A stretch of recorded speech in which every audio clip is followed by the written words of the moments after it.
জোড়াবাগানের পর আবার বড় বাজার, ভয়াবহ বাড়ি ভাঙার দৃশ্য আপনাদেরকে দেখাবো। একেবারে টপ শট থেকে দেখাচ্ছি। এটি জোড়াসাঁকো বিধানসভা কেন্দ্র এবং তার 23 নম্বর কলকাতা পুরসভার ওয়ার্ড, এবং সেখানেই বড়বাজার এলাকা, পোস্তা থানার এই লেনটা হচ্ছে 4 নম্বর শিকদার পাড়া লেন।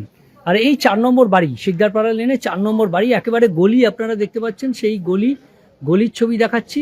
একেবারে এই গলি দিয়ে এসে শেষ বাদিকের বাড়িটা, এখনও সেই বাড়িতে দেখুন মশলা, বিভিন্ন যে সাংসারিক জিনিসপত্র, এখনও কাপড় মেলা রয়েছে বাড়িতে এবং বিভৎসভাবে ঝুলে আছে। দেখুন এখনও বাড়ির অংশ বিভৎসভাবে ঝুলে আছে, 3 তলার ছাদ, তার কিছুটা অংশ এভাবেই বেরিয়ে আছে। একেবারে পুরনো দিনের চুন সুরকির যে বাড়ি, সেই বাড়ি, পুরনো দিনের বাড়ি, সেই বাড়ির একেবারে ভাঙাচোরা। একেবারে পুকুরের যে 3 তলা অংশ বাড়ির পুরো প্রায় বেশিরভাগ অংশ সেটাই একেবারে নিচে নেমে গেছে। কাজেই নিচে যদি কেউ থাকতেন নির্ঘাত তিনি মারা যেতেন। খুব অল্পের জন্য রক্ষা পেয়েছেন এই পরিবার এবং এই পরিবারের লোকজন। বাড়ির ঘিরে চারিদিকে এভাবেই বট গাছ, অশ্বত্থ গাছ, ডুমুর গাছ, নানান ধরনের লতা পাতার গাছে ভর্তি। আমরা যারা প্রতিবেশী রয়েছেন তাদের কাছে জেনে নেব যে এই যে আমরা কথা বলবো। আপনার নামটা যদি একটু বলেন। আমার নাম সঞ্জীব দত্ত। সঞ্জীববাবু, আপনি তো এই 4 নম্বর বাড়ি, আপনার বাড়ি 7 নম্বর আপনার বাড়ি, পাশেই আপনার বাড়ি। তো এই বাড়িটা কতদিন ধরে এরকম রয়েছে? এ বাড়ি বহুদিন ধরে, 15-20 বছর ধরে এরকমই। মানে 200 বছরের পুরনো বাড়ি এগুলো? বাড়িটা টোটাল 150-200 বছর পুরনো, মানে ব্রিটিশ আমলের বাড়ি। হ্যাঁ। তো এই যে বাড়ি, এই অবস্থা, আপনাদের ভয় লাগতো না?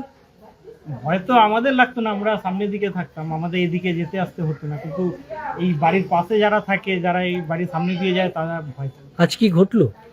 আজকে তখন ওই 11:15 থেকে 11:30 হবে, সে সময় বাড়িটা হুড়মুড়িয়ে ভেঙে পড়লো।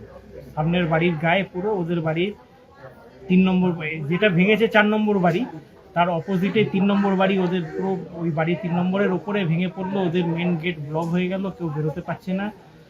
প্লাস 6 থেকে 7 জন মেম্বার থাকতো এই বাড়িতে। ভগবানের আশীর্বাদে তাদের কিছু হয়নি, তাদের পেছনের বাড়ির জানালা কেটে তাদেরকে রেস্কিউ করা হয়েছে। এর আগেও ভেঙে পড়েছিল এরকম? হ্যাঁ, এর আগে বছর 5-6 হবে না, বছর 5-6 আগে আরেকবার ভেঙে পড়েছিল ভেতর দিকে বারান্দাটা, সেটাকে ওরা রিপেয়ারিং করে কোনো রকমে থাকে। অর্থাৎ প্রতিবেশী একেবারে উল্টো দিকে বাড়ি আপনার? একদম উল্টো দিকে বাড়ি। আপনার নামটা যদি একটু? আমার নাম হচ্ছে সজন কুমার মারি। আজকে কার্যত একটু সময়ের হেরফের হলে তো মানে আপনার উপরই ভেঙে পড়তো? হতে পারতো। আমি 10 মিনিট বা নট মোর দেন 10 মিনিটস ওর ভেতরেই আমি ছেলেকে নিয়ে স্কুলের জন্য বেরোলাম। তারপরেই রাস্তার মধ্যে ছিলাম, তখন আমার বউ আমাকে ফোন করে বললে কি এরকম এরকম ঘটনা হয়েছে। ও কান্নাকাটি করছিল। আমি বললাম কি কান্নাকাটি, কাউকে কিছু জ্বলতে হয়নি? তো বলে না। আমি ঠিক আছে, কোনো অসুবিধা নেই। তারপর আমি এসেছি, এই পাড়া সব আমার বন্ধু আছে যত ছেলেরা বন্ধুরা মিলে সবাই আমরা প্রায়োরিটি করতে পারলাম করলাম। আপনার বাড়ির সামনেই এই ঘটনা। বাড়িটা কেমন ছিল, মানে কতলা বাড়ি, কজন থাকতো? এটা যে বাড়িটা ভাঙা পড়েছে 4 নম্বর শিকদার পাড়া লেন, এই বাড়িটা প্রায় আমরা যখন আমি মানে যখন থেকে আমি দেখতে পেয়েছি ওই 20-22 বছর তো মোটামুটি হবে। এর থেকে খুব জ্বর মানে খুব খারাপই। আর তারপর ডেইলি বৃষ্টি, আর বাড়ির মধ্যে গাছ, এ তো আর উইক করে দেয় বাড়িতে।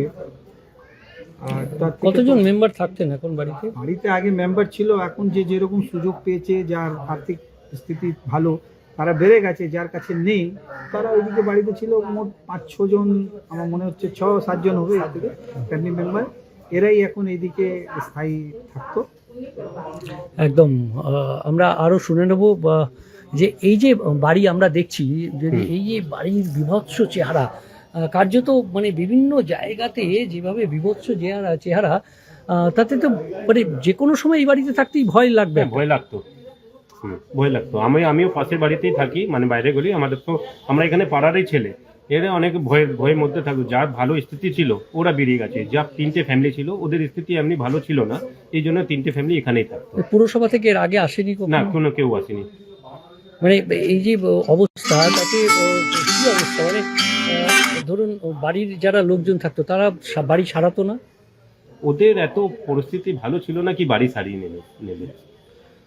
এর পাশেই তো আপনাদের বাড়ি, মানে একটু কেমন আতঙ্ক হচ্ছিল যখন এটা ভেঙে পড়লো? তখন তো আমরা তো আগে ভয় পেয়ে গেলাম, মানে ভিতরে কেউ আটকে নেই। তারপরে আমাদের এই বন্ধুর বাড়ি, যেমনি 3 নম্বর আমি বলছি, এটা আমার বন্ধুদের বাড়ি, এদের পুরো গেটটা গার্ড হয়ে গেছে। তারপরে আমরা ভিতরে ঢুকলাম, আমরা দেখলাম না না সব বাড়িতে ঠিকই আছে। আর 7 নম্বরে আমরা পিছন দিয়ে গেলাম, 9 নম্বর বাড়ি, ওখান দিয়ে ওদেরকে রেস্কিউ করা হলো। আপনারা কতজনকে রেস্কিউ করলেন? 6 জনকে। 6 জনকে। হুম। অর্থাৎ এই বাড়িতে যে 7 জন মেম্বার, একজন বাড়ির বাইরে ছিলেন, 3টে পরিবার এই বাড়িতে থাকতো। এই মুহূর্তে আমরা দেখতে পাচ্ছি ওদিকে কোনার দিকে এখনো সেই বাড়িতে তার পোশাক আশাক এবং আসবাবপত্র, বিভিন্ন সব জিনিসপত্র আমরা দেখতে পাচ্ছি। সে সংসারের যে সমস্ত জিনিসপত্র এখনও কাপড় মেলা রয়েছে, সমস্ত জিনিসপত্র এভাবেই এখনও রাখা রয়েছে। আর এই যে বাড়ি, সেই বাড়ি বিভৎস। জোড়াবাগানেও আমরা সকালবেলা দেখেছি কি বিভৎসভাবে বাড়ি ভেঙে পড়েছে। আর সেই ছবি আবারও একবার বড় বাজার এলাকায়। আর এবার বড় বাজার এলাকায় যে বাড়ি ভেঙে পড়েছে সেই বাড়িতে কিন্তু 3টে যে ফ্যামিলি, সেই ফ্যামিলি থাকতেন। এবং এখানেও দেখাবো যে কতটা বিভৎস রূপ। আরও একবার ছবি দেখাচ্ছি, দেখুন সেই বাড়ি, ওই গলি, এবং সেই গলি দিয়ে আর একটা বাড়ির মধ্যে ঢুকে গেছে। এই বাড়ির যে ধ্বংসাবশেষ সেটা অন্য বাড়িতে ঢুকে গেছে। কতটা বিভৎসভাবে একেবারে ভেঙে পড়েছে। আর এই যে বাড়ি, তার প্রায় 50% বেশি অংশই ভেঙে ঢুকে পড়েছে এই বাড়িতে। আর এভাবেই বড় বাজার এলাকায় আরও একটা বাড়ি ভাঙার দৃশ্য। অর্থাৎ পরপর সকাল থেকেই জীর্ণ বাড়ি, ব্রিটিশ আমলের বাড়ি ভেঙে পড়া, পরপর বৃষ্টি, আর সেই বৃষ্টিতে দুর্বল হয়ে পড়ছে বাড়ি, আর চুনসুরকি সেই গাত্তির বাড়ি ভেঙে পড়ছে। এই ভেঙে পড়ার ফলে একদিকে একজনের মৃত্যু হয়েছে, আর অন্যদিকে 6 জনকে রেস্কিউ করেছেন যারা বাড়ির পাশে রয়েছেন, প্রতিবেশী এবং পুলিশ এবং অন্যান্য ডিএমজির লোকজন এসে তারা উদ্ধার করেছেন।